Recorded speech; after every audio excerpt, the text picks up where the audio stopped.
Good morning सभी को।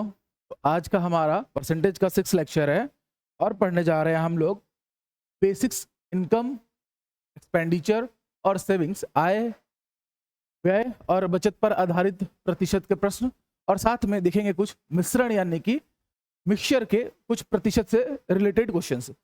विद्यार्थी शुरू में स्पष्ट कर देते हैं कि भाई मिश्रण अपने आप में एक बहुत बड़ा चैप्टर है, ठीक है, और आय व्यय की बात करोगे उस पर भी बहुत अच्छे अच्छे क्वेश्चंस बनाए जा सकते हैं। हम यहाँ उनका बेसिक सीखेंगे कि आपके दिमाग में एक ढांचा तैयार हो जाए, और चूंकि हम प्रतिशत पढ़ रहे हैं, हम परसेंटेज पढ़ रहे हैं, तो इनके क्वेश्चंस को मैं कोशिश करूंगा कि यहाँ परसेंटेज के थ्रू हम लोग बनाएं। अदरवाइज जब हम मिश्रण पढ़ेंगे तो फिर बहुत सारे मेथड्स, बहुत सारे ट्रिक आपको मैं बताऊंगा क्रॉस मल्टीप्लिकेशन के, जिससे आप मिश्रण के क्वेश्चंस को बहुत आसानी से करेंगे। लेकिन यहाँ मेरा पूरा प्रयास रहेगा प्रतिशत को मजबूत करने से। तो प्रतिशत की इस कड़ी में ये आज 6वां बेसिक लेक्चर है। इसके बाद हम कोशिश करेंगे कि एडवांस लेवल में एंटर कर जाए। तो आप लोग को डीपीपी प्रोवाइड करा दी जाएगी, आप एक बार खुद से प्रैक्टिस करेंगे। और एक जरूरी बात जो मैं आप लोगों से शेयर करना चाहता था कि देखो भाई, हर एक स्टूडेंट जो है मेरा एक जैसा नहीं है, और कोई इस बात से इनकार नहीं कर सकता, खुद मैथ्स बैकग्राउंड से भी कोई बच्चा क्यों ना हो, कि मैथ्स एक तो टफ था, मतलब माना जाता है टफ, ठीक है। दूसरी चीज ये है कि जो व्यापम का जो नया पैटर्न है, ठीक है, वो उसको और जटिल बना दे रहा है, क्योंकि वो किताबों से क्वेश्चन नहीं, पता नहीं कहां से क्वेश्चन सेट कर रहे हैं, एक ही में 4-4 प्रश्नों को ला दे रहे हैं। तो अब एक बच्चा जिसके लिए, ठीक है, अगर हम 3 कैटेगरी में स्टूडेंट्स को बांटे, बस 2 मिनट मेरी बात को सुन लेना, बहुत जरूरी है। कुछ बच्चों ने मैसेज किया है और एक वीडियो प्रॉपर आज मैं लेके आऊंगा, उसको भी जरूर अटेंड करेंगे सभी लोग, क्योंकि आज से लग गई है गर्मी की छुट्टियां। तो उसके आधार पर गुड मॉर्निंग काजल, गुड मॉर्निंग अनिल। तो विद्यार्थी स्टूडेंट्स को बुरा नहीं मानना, मैं आपको ये नहीं कह रहा हूं कि मैं आपको कमतर आंक रहा हूं, लेकिन एक शिक्षक होने के नाते मुझे सच तो बोलना ही पड़ेगा कि भाई एक होते हैं हमारे बीच वाले एवरेज स्टूडेंट्स, ठीक है, और एक होते हैं पुअर या बिलो एवरेज, ठीक है, मैं सीधे सीधे पुअर कह दे रहा हूं। और भाई एक होते हैं हमारे एक्सीलेंट, ठीक है। अब डिपेंड करता है, गवर्नमेंट सर्विसेज में जब हम कॉम्पिटेटिव एग्जाम्स की तैयारी करते हैं ना बालक, तो इसमें आप किसी एक बच्चे को किसी भी एक जगह नहीं रख सकते हो, क्योंकि देखो स्टूडेंट्स तो हैं बट अलग अलग सब्जेक्ट्स हैं।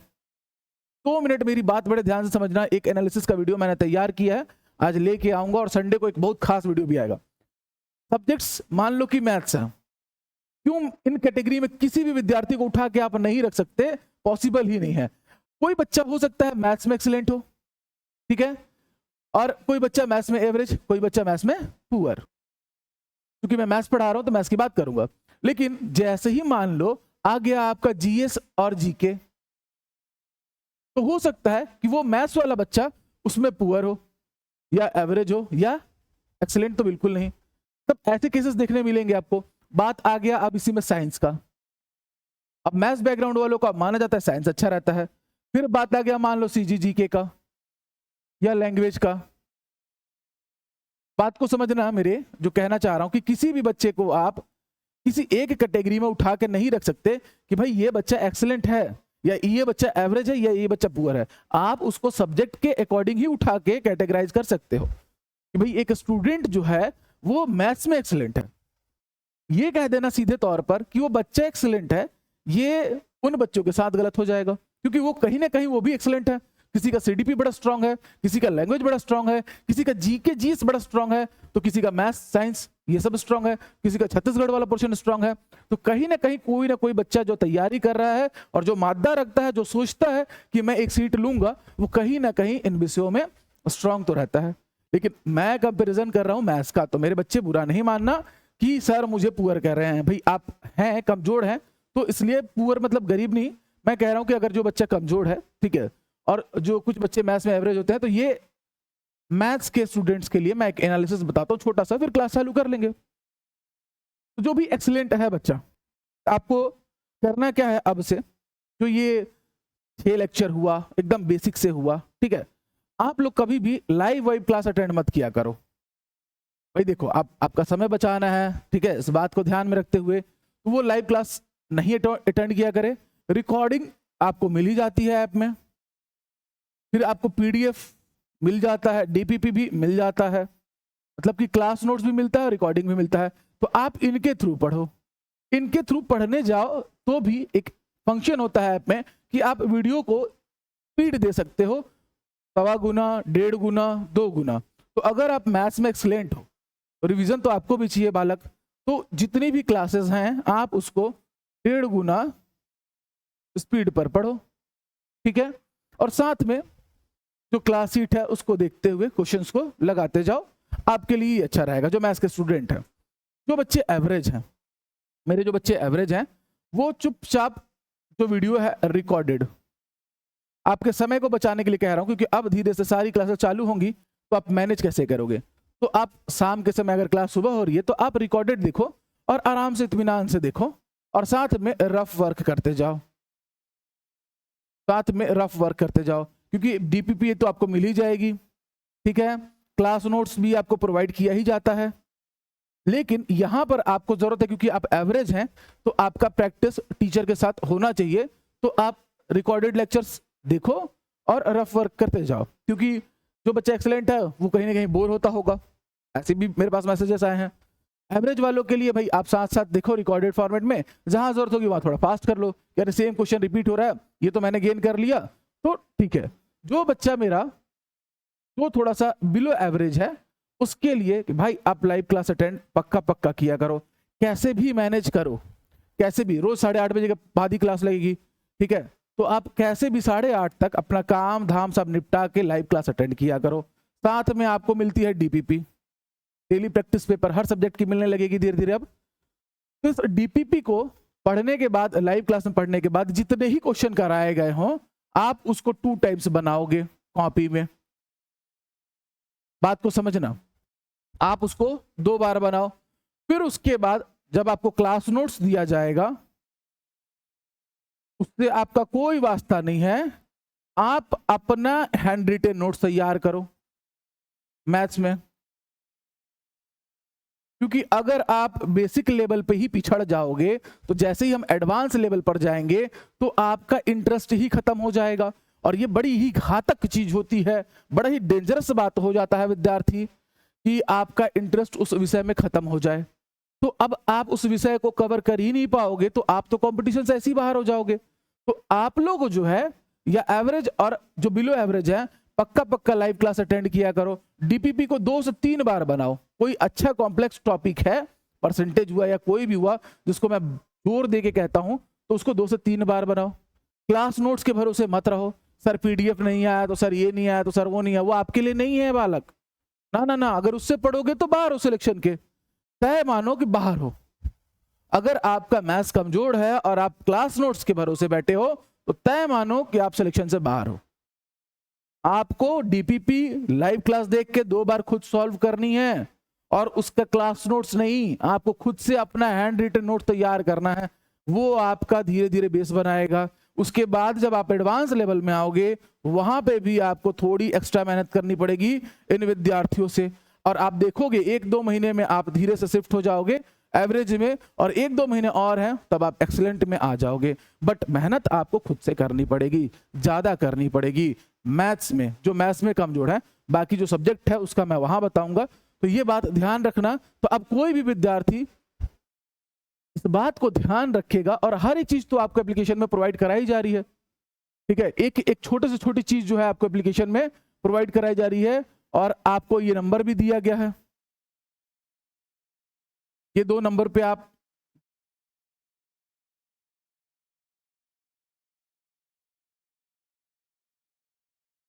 कॉल करके कोई भी जानकारी ले सकते हो, पीडीएफ कुछ भी बोल सकते हो, या कभी भी व्हाट्सएप में कम्युनिटी जो है ग्रुप, अगर आप ऐप में जुड़ते हो तो व्हाट्सएप की कम्युनिटी ग्रुप में आप या उस बैच में जोड़ दिए जाओगे, वहां एक चीज अपडेट की जाती है। तो बिल्कुल परेशान नहीं होना है। लेकिन जो भी बच्चा इस कैटेगरी में आता है वो बहुत ज्यादा परेशान होता है, सर डीपीपी नहीं मिला, क्लास नोट्स नहीं मिला। आपके लिए नहीं है, आपके लिए है ही नहीं, ठीक है। आपको खुद मेहनत करना है, शुरू में वो अवेलेबल रहेगा, आपको बना के आगे बढ़ते जाना है।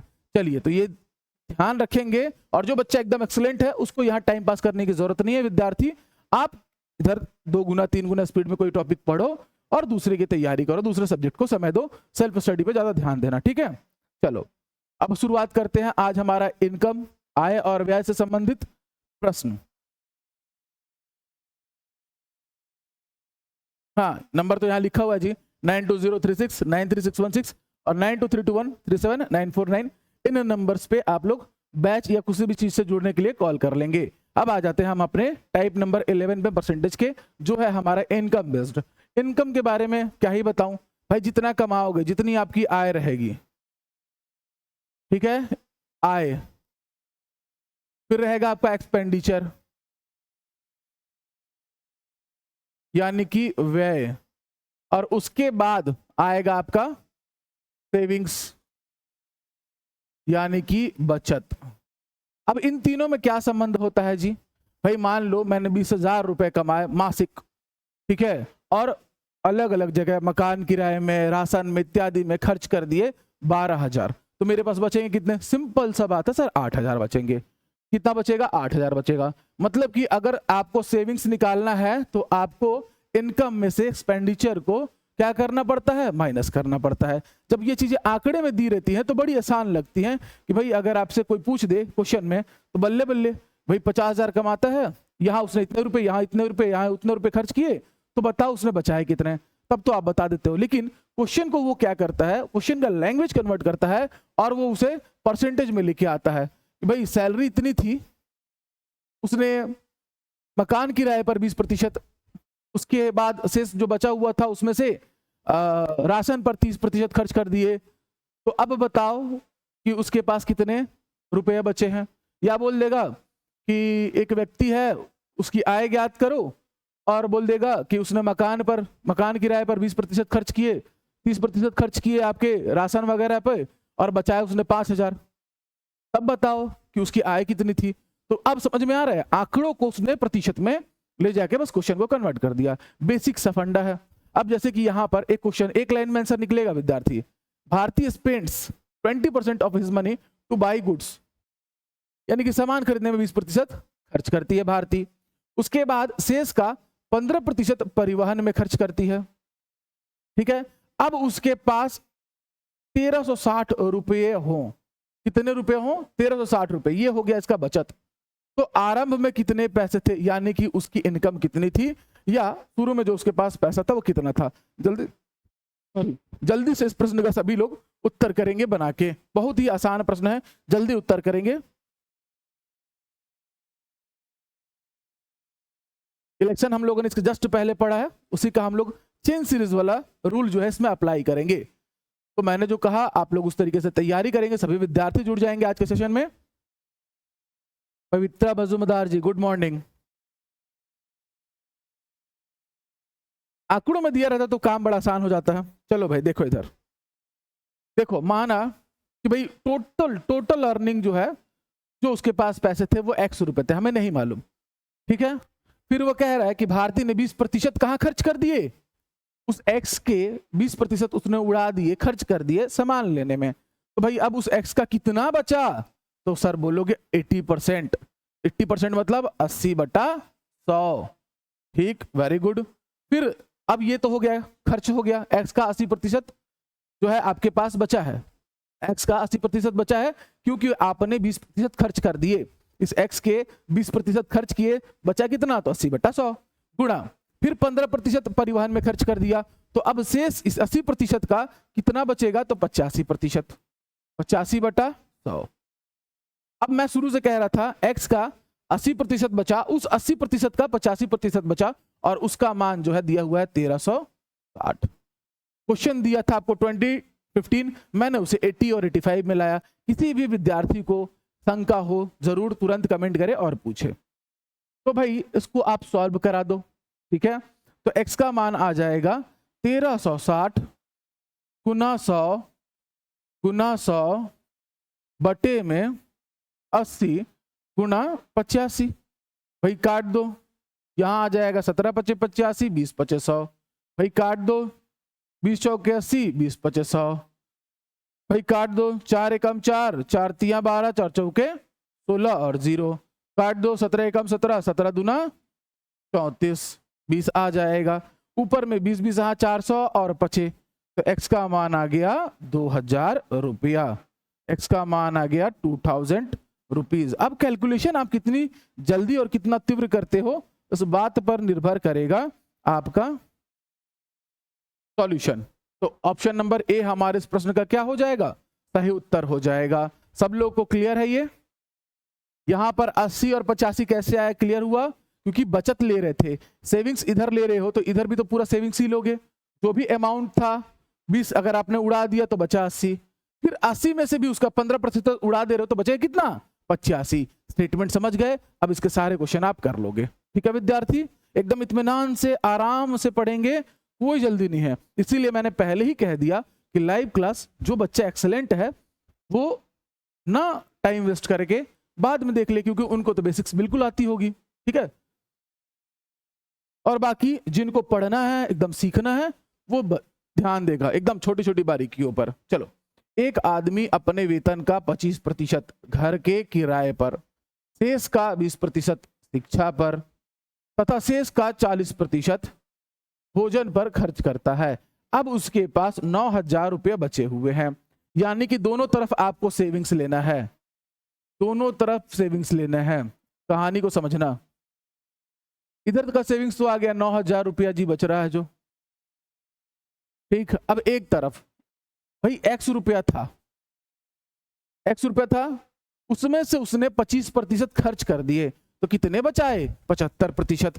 x में से 25% चले गया तो 75%, तो 75/100 गुणा शेष, यानी कि अब जो बचा है उसका 20% शिक्षा पर, तो यानी कि 20 उड़ा दो तो कितना बचा, 80/100 गुना फिर 40% भोजन पर खर्च कर देता है, तो भाई 40 उड़ा दो तो बचे कितना, 60/100 बराबर हो जाएगा 9000 के। अब देखो, अब मैंने इतना तो परसेंटेज आप लोग को सिखाया है कि अगर विद्यार्थी 75% दिया है तो आप तुरंत आंख बंद करके लिख दोगे 3/4। 80% दिया है 1/5, तो ये आपका हो जाएगा 4/5। 20 का मान 1/5। 60% दिया है तो उसका मान हो जाएगा 3/5। तो आपके पास जब क्वेश्चन में ये आ रहा है तो उसकी जगह आप डायरेक्ट इन वैल्यूज को रखो कि आपका कैलकुलेशन आसान हो जाए। भाई मैं लिख सकता हूं x गुणा 3/4 गुणा 4/5 गुणा 3/5 बराबर में 9000। 4 से 4 कटा, काट दो, 50 25 इधर आया, या इधर 3 3 9, 9 से 9 कट गया, 25 में 3 का जो गुणा तो x का मान आ गया 25000। कैलकुलेशन तो कोई भी विद्यार्थी करा सकता है। तो ऑप्शन नंबर बी हमारे इस प्रश्न के लिए क्या हो गया, सही उत्तर। तो बताओ जल्दी से कि अब आय और व्यय का क्वेश्चन आएगा तो आप लोग बना लोगे? बढ़िया, वेरी गुड नीलिमा।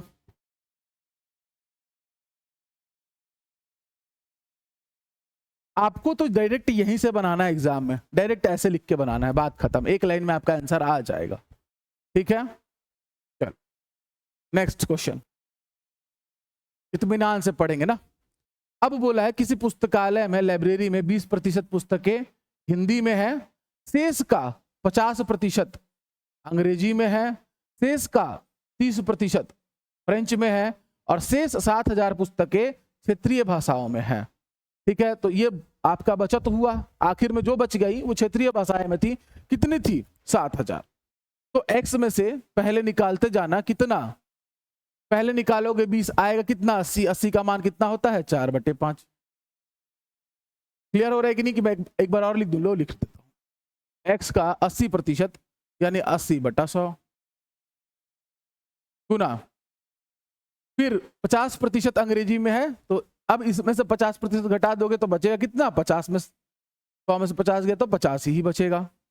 फिर 30% फ्रेंच में है तो 30 चले जाएगा, बचेगा कितना, 70, तो 70/100 और बराबर में 7000। क्लियर हुआ सब लोग को? इसका मान सबको पता है 1/2, इसका मान 7/10 बराबर में 7000। अब सब गुणा है तो 7 से तो पहले यही काट देना, उड़ा देना, और देखो कुछ कट सकता है तो भाई 1 कट जाएगा, ये 2 आ जाएगा, ऊपर में 2 और 7 है, नीचे में 5 और 10 है, x का मान हो जाएगा 7000 गुना 5 गुना 10 और बटे में 2 गुना 7। भाई 7 से 7 कटेगा 1000 आएगा, 2 से ये कटेगा 5 50 25, यानी कि x का मान आ गया 25,000। आ रहा है सभी विद्यार्थी? इसका भी आंसर कितना आ गया जी? 25,000, ऑप्शन नंबर बी। किसी को कहीं भी डाउट, एकदम इत्मीनान से इसीलिए पढ़ा रहा हूं, और चूंकि आप ऑनलाइन बैच में हो तो मैंने आपको रास्ता बता ही दिया कि आप बेहतर तरीके से कैसे कर सकते हो। किसी को कोई डाउट नहीं है, आगे बढ़े। चलो नेक्स्ट क्वेश्चन पर आ जाओ, जल्दी से इस प्रश्न का उत्तर कर देंगे, एकदम सिंपल प्रश्न है।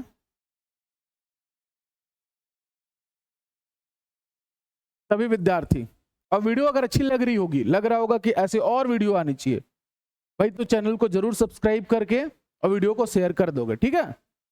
जो लोग भी यूट्यूब पर देख रहे हैं तो चैनल को सब्सक्राइब करेंगे और वीडियो को शेयर करेंगे, और लाइक करना बिल्कुल नहीं भूलेंगे। अभी तो ये शुरुआत है, बहुत बेहतर बेहतर मेथड्स ट्रिक्स आएंगे आप लोगों के लिए, आपकी परीक्षाओं के लिए। फिलहाल देखिए, खंबे का 15% भाग कीचड़ में तथा 35% भाग पानी में है। यदि 7 मीटर खंबा पानी से ऊपर है तो खंबे की कुल लंबाई कितनी है? अब देखो, एक खंबा है, मान लो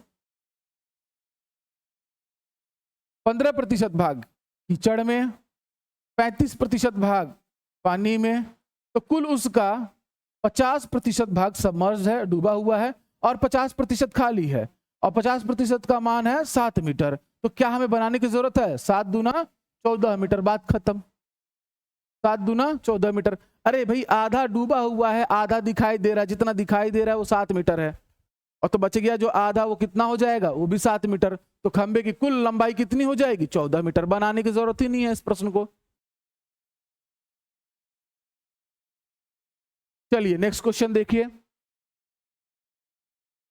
एक विद्यालय में 1000 विद्यार्थी हैं, 15% इसमें मुसलमान हैं, 10% ईसाई हैं, और जितने बच गए वो हिंदू हैं। अब 1000 हैं, ठीक है। 1000 में से 15% मुसलमान और 10% ईसाई, तो टोटल कितने प्रतिशत? 25% अन्य है। और जो बच गए वो कितने हैं? 75%। क्या है वो? तो वो हिंदू है। क्या है वो? तो वो हिंदू है, ठीक है। और टोटल कितने थे? 1000 लोग, उसमें से 25% क्या थे? मुसलमान और ईसाई। शेष का नहीं बोला है यहां पर, इसीलिए आप वो दिमाग मत लगाना कि सर 15% है तो 85/100, फिर उसके बाद उसका 90/100। ना ना ना, वो जब स्टेटमेंट में यूज करता है कि 15% शेष का 10% मुसलमान या ईसाई, यहां बोला है सीधे तौर पर 1000 विद्यार्थी, इनमें से 15% मुसलमान, 10% ईसाई। साफ तौर पे 1000 में से 150 मुसलमान, 100 ईसाई, तो बचे कितने? 750 हिंदू। लेकिन प्रतिशत में था चूंकि, तो इसके कॉन्सेप्ट को सिखा रहा हूं, ध्यान से समझना। अब 25% अन्य निकल गए, मतलब ये दोनों मुसलमान और क्रिश्चियंस, तो बचे कितने? हिंदू 75%। अब 1000 का 75% निकाल दो,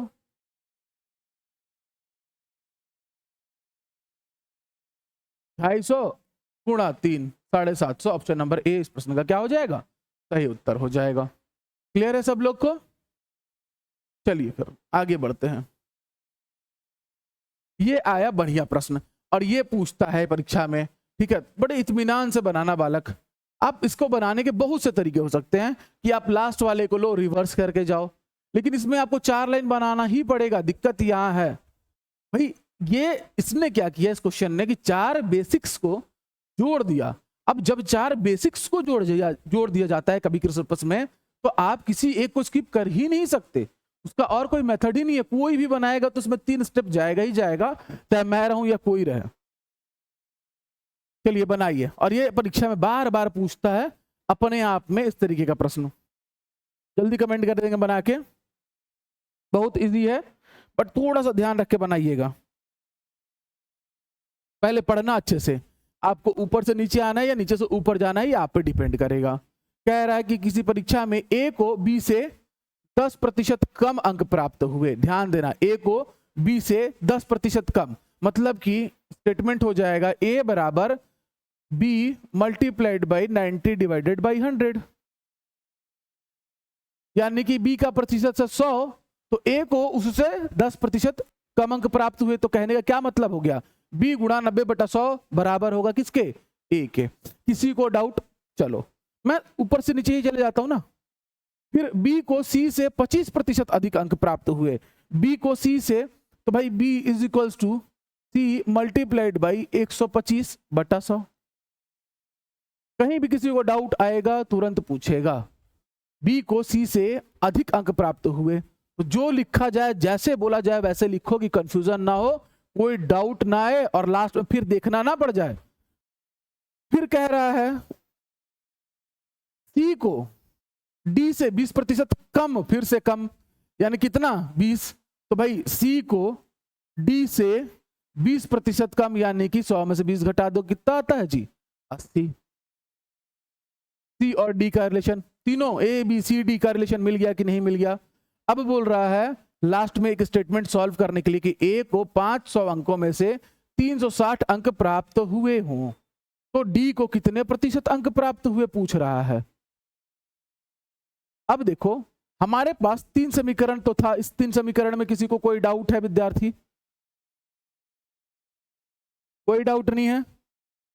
जब भी आएगा ऐसा लिख लोगे, क्योंकि ये 3 स्टेप जाना ही था, तय था कि ये 3 स्टेप जाएगा ही जाएगा। ठीक है, आप कोई और मेथड लगा लो, डायरेक्ट लिखने वाला लगा लो, डेसिमल वाला लगा लो, कुछ भी कर लो, 3 स्टेप तो जाना था इसको। अब ध्यान देना, बड़े इत्मीनान से बनाना कि ए को 500 में से 350, अब अगर ए है उसे मिले हैं 350 के आसपास, यानी कि 360 कितने में से 500 में से, आप अपना परसेंटेज ऐसे ही निकालते हो, काट देना 5 से इसको काट देना और आपका प्रतिशत आ जाएगा 5 सते 35 और 5 दूना 10, 72%। ए के प्रतिशत का मान आ गया कितना 72%। ए के प्रतिशत का मान कितना आ गया 72%। इसमें किसी को डाउट, हल्का सा भी डाउट कहीं? एकदम इत्मीनान से। अब 72% अगर आ गया है तो यहां देखो 72 में कराओगे 100 का गुणा, भाग दोगे 90 से, तो आपको मिल जाएगा 9 8 72, यानी कि बी का मान आ जाएगा 80%, यानी कि बी का मान आ जाएगा 80%। अरे डाउट है तो लो यहां सॉल्व कर देते हैं भाई। भाई ए का मान 72%, मतलब 72/100 बराबर में बी और गुणा 90/100। अच्छा काट दो जिससे भी कटता है, तो 9 10 का 90 और 9 8 72, ठीक है, 100 से 100 कट जाएगा, और ये देखो 8 80 आ गया। तो मैंने डायरेक्ट लिख दिया, क्योंकि कैलकुलेशन तो आप कर ही सकते हो, नहीं कर सकते हो तो ले जाके मान रखो, ए का मान 72%, 100 से गुणा कराओ, 90 से भाग दो, आपका आ जाएगा 80। चलो यहां आओ, बी का मान हमें मिल गया 80%, तो अब बी 80 रखा जाएगा, 100 से गुणा कराओगे 125 से भाग दोगे, यानी कि यहीं पर कर लो, तो आपको सी का मान मिल जाएगा। भाई बी का जो भी मान है 80 गुना 100 बटे में 125, भाई 25 से काट दो, 25 चौके 100 और 25 25 हाँ 125, फिर 5 से काटोगे 16 5 80, यानी कि सी का मान मिल गया 64%। सी का मान मिल गया 64%।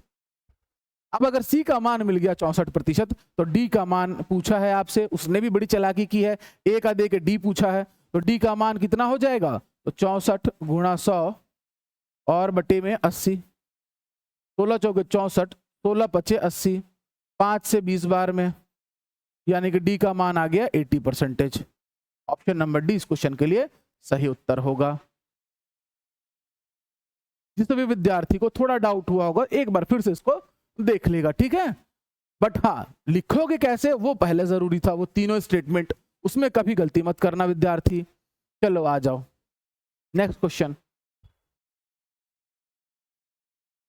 आराम से बनाओ, कोई भी हड़बड़ी नहीं करेगा।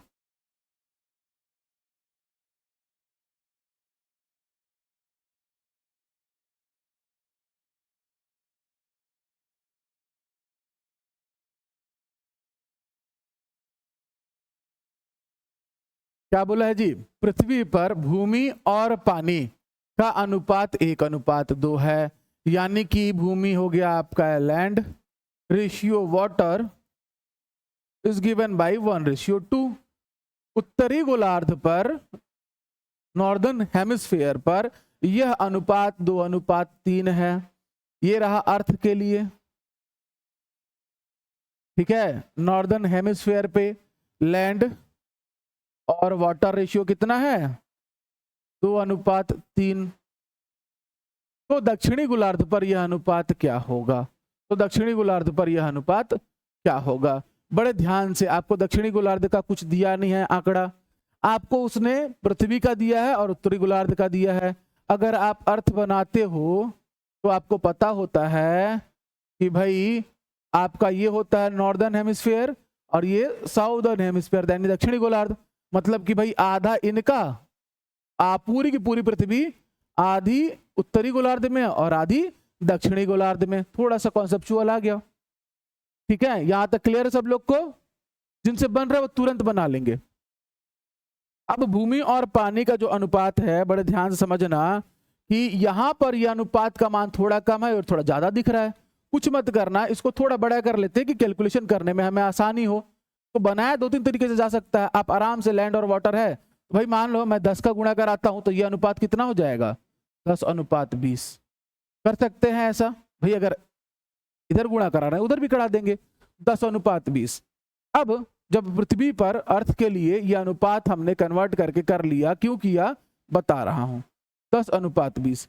तो अर्थ पर टोटल अनुपातिक योग जो होगा, टोटल अनुपातिक योग यानी कि रेशियो सम, वो हो जाएगा 10-20 = 30। अब ये 30 क्यों, तो इस 30 को अब आधा आधा तोड़ोगे, तो 30 को जब आधा तोड़ोगे तो इधर भी जाएगा 15 अनुपातिक योग, इधर भी जाएगा 15 का अनुपातिक योग। उत्तरी गोलार्ध के लिए आधा, दक्षिणी गोलार्ध के लिए आधा, कुल 30 था अनुपातिक योग, जो इस तरीके से बट जाएगा।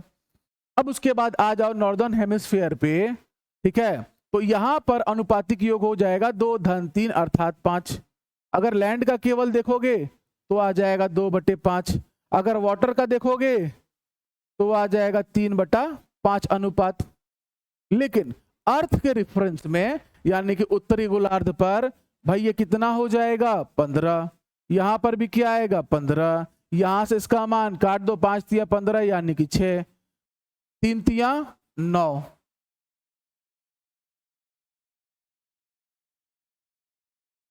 कितना कितना आ गया, उत्तरी गोलार्ध पर जमीन के लिए आया 6 अब, और वाटर के लिए कितना आया, 9 आया। उत्तरी गोलार्ध पर जमीन का अनुपात अब नए रेशियो, क्योंकि हमने मल्टीप्लाई कराया उस हिसाब से 6 आया, और अब कितना आया, 9। क्यों कराना पड़ा, देखो भाई मैं यहां से 1 से 2 माइनस तो करा नहीं पाता, या 2 से 3 ये बड़ा था, इसलिए मैंने इसको थोड़ा सा मल्टीप्लाई करके इस रेशियो को इंक्रीज कर दिया और उसके बाद नया अनुपात उसके हिसाब से निकाल लिया। अब देखना कि लैंड उत्तरी गोलार्ध पर 6 है और वाटर कितना है, 19। अब इन दोनों को ध्यान से देखो तो आपके पूरी पृथ्वी पर लैंड का रेशियो था 10, तो भाई मुझे अगर चाहिए साउदर्न हेमिस्फीयर पर लैंड का रेशियो, तो पूरी पृथ्वी पर 10 जिसमें से 6 उत्तरी गोलार्ध में, तो दक्षिणी गोलार्ध में कितना बचा, 4। अच्छा, साउदर्न हेमिस्फीयर पे मुझे वाटर का रेशियो चाहिए, वाटर का अनुपात चाहिए, पानी का अनुपात चाहिए। पूरी पृथ्वी पर पानी का अनुपात 20, पूरी पृथ्वी पर पानी का अनुपात कितना है, 20 है। तो और नॉर्दर्न हेमिस्फीयर पे 9, तो कितना आया, तो साउदर्न हेमिस्फीयर पर रेशियो कितना निकल के आया, जमीन और पानी का 4:11, 4:11। इस प्रश्न का क्या हो जाएगा, सही उत्तर हो जाएगा।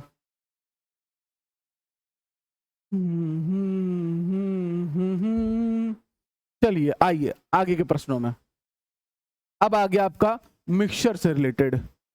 इसको जब मिश्रण पढ़ा जाएगा तब आपको और भी बेहतर तरीके और ट्रिक से बताया जाएगा, लेकिन फिलहाल हम चूंकि परसेंटेज में पढ़ रहे हैं तो हम परसेंटेज के रूल से ही बनाएंगे।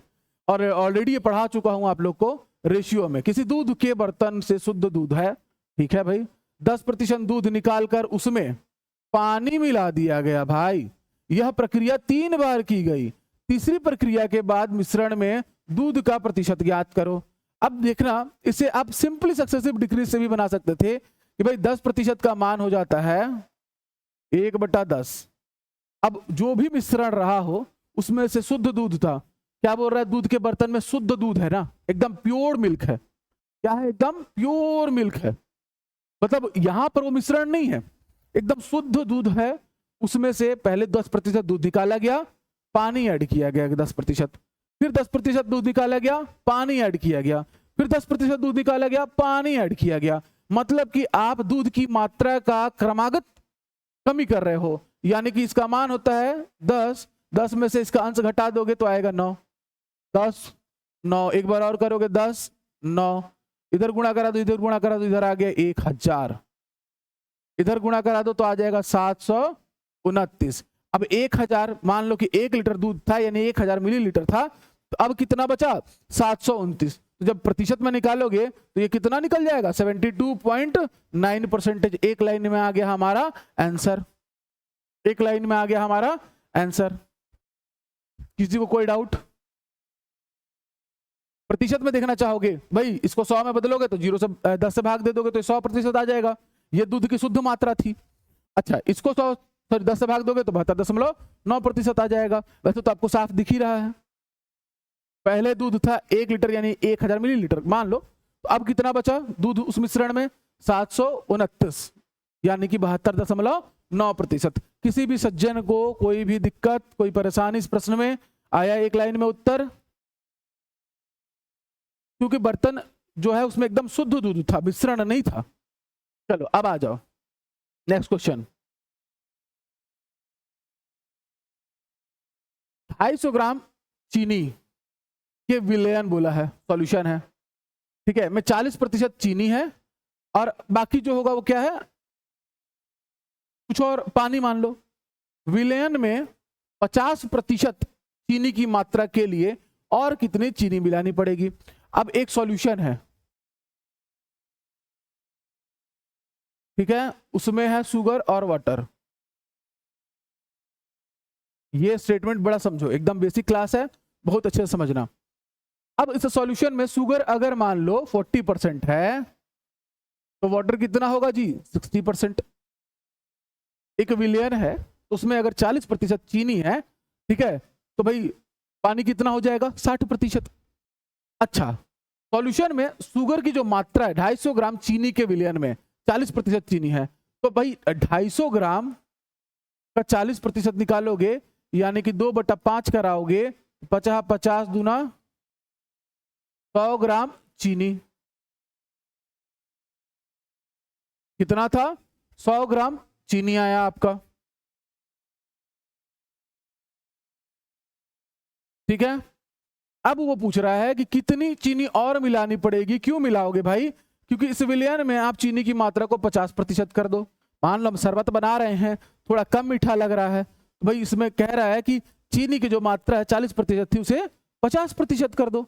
सिंपल आप देखोगे यहाँ पर कि भाई 40% जब 250 ग्राम का विलयन था तो 40% आया, तो भाई कुछ नहीं करना आप, ठीक है, यानी कि 100 ग्राम चीनी था 250 ग्राम के विलयन में पहले, तब उसका मान था 40%। अब एक बच्चे को आराम से दिख जाएगा इस 250 ग्राम में उसको 50% करना है तो और कितना बढ़ाना रहेगा। तो मान लो नहीं मालूम है तो मैं x ले लेता हूं दोनों तरफ, और उससे क्या हो जाए ये 50% मतलब 1/2 के बराबर हो जाए। रेशियो कितना हो जाए चीनी और विलयन का 1/2, क्योंकि 50% चीनी हो जाएगा तो बचेगा सामने वाला कितना 50%। कुछ मत करा लेना, तिर्यक गुणा करा देना या देख लेना ऐसा क्या रखें कि दोनों तरफ का मान बराबर हो जाए। तो अगर मुझे दिखाई दे रहा है मैं यहाँ 50 रख दूं तो 100 धन 50 150 और 250 धन 50 300, तो 1/3 आ जाएगा, मतलब x का मान मेरा 50 ग्राम और चीनी मिला दूंगा तो चीनी की जो प्रतिशत है वो 40% से बढ़ के कितनी हो जाएगी 50%। अदरवाइज सॉल्व कराओगे तो 200 धन 2x बराबर 250 धन x, x को पक्षांतर कर दो तो 2x माइनस x बराबर 250 माइनस 200। बट ये सब करने मत जाना, आपको तो ऐसे ही दिख गया था ना, यही दिख गया था, यही देखा करो और आंसर को टिक मारा करो, ठीक है। चलो नेक्स्ट क्वेश्चन में आ जाओ। 12 मिलीलीटर लोशन है, उसमें 50% एल्कोहल है, ठीक है।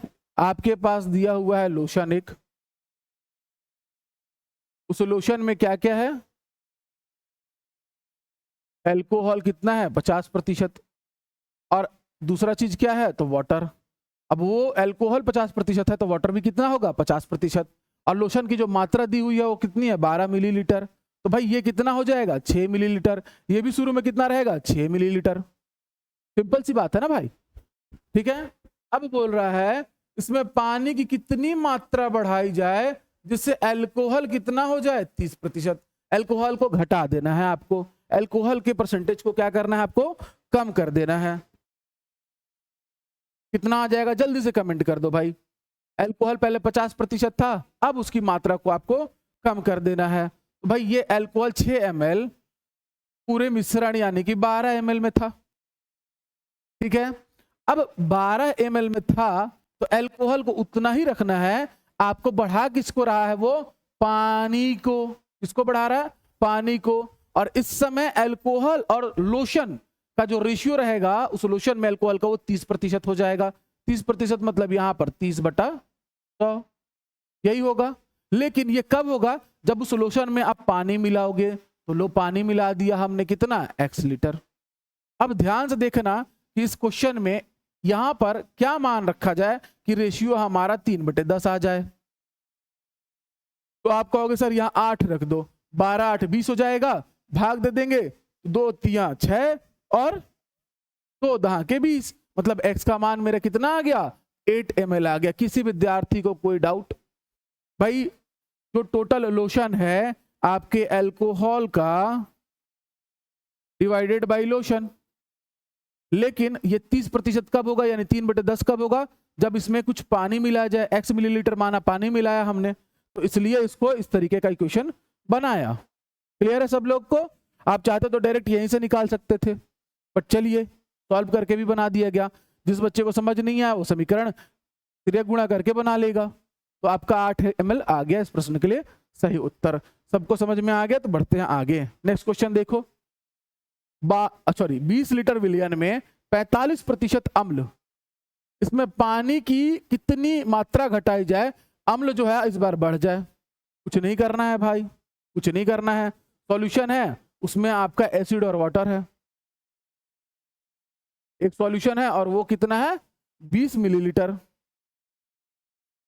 उस सॉल्यूशन में कौन दो लोग हैं, तो एक है आपका एसिड, एसिड कितना है पहले तो 45%, और एक है आपका वाटर, बचा वाला कितना होगा 55% शुरू में, शुरुआत में।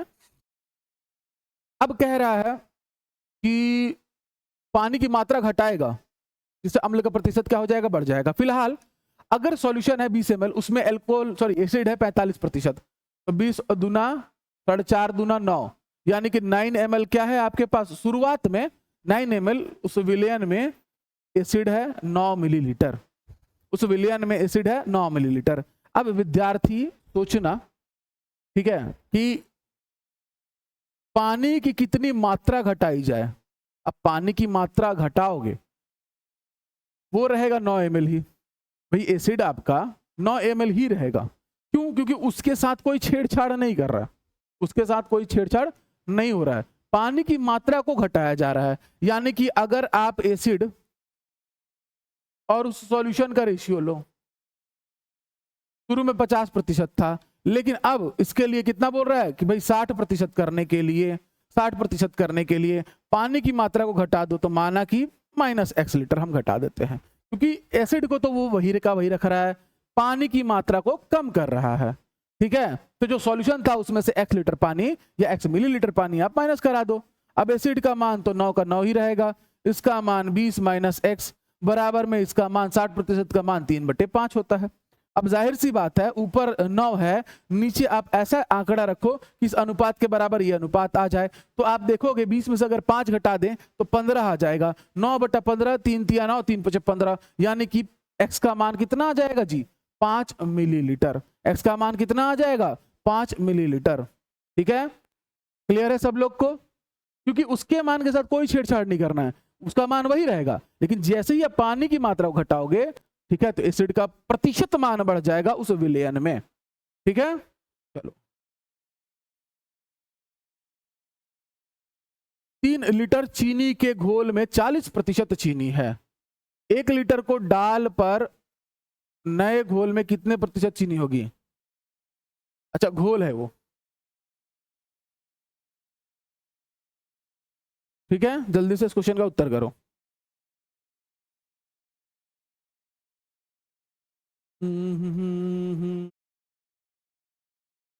इंग्लिश वाला पढ़ लेना ना, हिंदी वाले में अगर डाउट हो रहा होगा तो 40% शुगर इन 3 लीटर और find concentration of sugar in a solution when litre water is added to solution. यानी कि 3 लीटर सॉल्यूशन है, अब सॉल्यूशन का ही मान बदल जाएगा। सॉल्यूशन 3 लीटर से कितना हो जाएगा? 4 लीटर हो जाएगा। भाई देखो सिंपल देखना, 40% दिया हुआ, 40% का मान कितना होता है? 2/5। कितने में? तो 3 लीटर में। तो 3 दूना 6/5, यानी कि 5 एकम 5, 5 दूना 10, लीटर में है तो लीटर। अब ये 1.2 लीटर क्या रहेगा? शुगर आपका। 3 लीटर चीनी के घोल में, चीनी का घोल है, 40% चीनी है, ठीक है बढ़िया, 1.2, ठीक, क्योंकि भाई 3 था टोटल, तो आपका घोल था वो था 3, और ये घोल अब जो हो जाएगा, नया घोल जो बनेगा वो कितना हो जाएगा? 4 लीटर, क्योंकि बोल रहा है find concentration of sugar again in a solution when litre water is added to solution. अब 1 लीटर वाटर और जोड़ देगा तो घोल 3 लीटर से कितना हो जाएगा? 4 लीटर। लेकिन उसने पानी जोड़ा, चीनी नहीं जोड़ा। चीनी की मात्रा वही रहेगी, कितनी? 1.2। कितने में? 4 में। प्रतिशत में निकालना है, किसका गुणा? 100 का गुणा। 1.2 गुणा क्या करा दोगे? 25, 25 एकम 25, 25 दूना 50, यानी कि आपका आ जाएगा 25 एकम 25 दूना 50, 26%। नहीं, एक सेकंड, 25 एकम 25 और 25 दूना 50, यानी कि 25 और 5 30%। ऑप्शन नंबर 20 क्वेश्चन के सही होगा। 0.2 25 में गुणा कराएंगे तो 5 आ जाएगा, और 25 एकम 25 तो था ही, तो 25 और 5 कितना हो जाएगा? तो 30%। सब लोगों को क्लियर है ये? चलो एकदम इत्मीनान से बनाया करो ना, सोचा ही मत करो। पहले हमने जो भी घोल था उसमें जो चीनी है उसकी मात्रा निकाल ली, अब चीनी की मात्रा तो वही रहेगी, ठीक है, लेकिन घोल में उसने 1 लीटर पानी ऐड करने बोल दिया हमको। लो भाई मैंने कर दिया, 4 लीटर हो गया। अब बोल रहा है कि अब सांद्रता कितनी है, नए वाले घोल में चीनी की मात्रा या प्रतिशत चीनी कितनी है? तो चीनी तो वही रहेगी, घोल का मान बढ़ गया, प्रतिशत में लाने के लिए 100 का गुणा, आ गया आपका 30%। ठीक, तो इस तरीके से हमारा, ठीक है, बेसिक क्लास परसेंटेज का खत्म होता है। अब एडवांस क्वेश्चंस करेंगे एक एक टॉपिक से लाके, हो सकेगा तो कूट वाले प्रश्न भी हर एक टॉपिक पर मैं करवाने की कोशिश करता जाऊंगा। बट उसके लिए जरूरी है, बेहद जरूरी है कि भाई आप लोग के लिए इतनी मेहनत की जा रही है, तो आप लोग चैनल को सब्सक्राइब करके वीडियो को ज्यादा से ज्यादा शेयर करेंगे और लाइक करेंगे, और कुछ नहीं कर सको तो एटलीस्ट एक कमेंट किया करो, ठीक है। तो मिलेंगे नेक्स्ट वीडियो में, तब तक सबको जय हिंद, जय भारत, जय छत्तीसगढ़।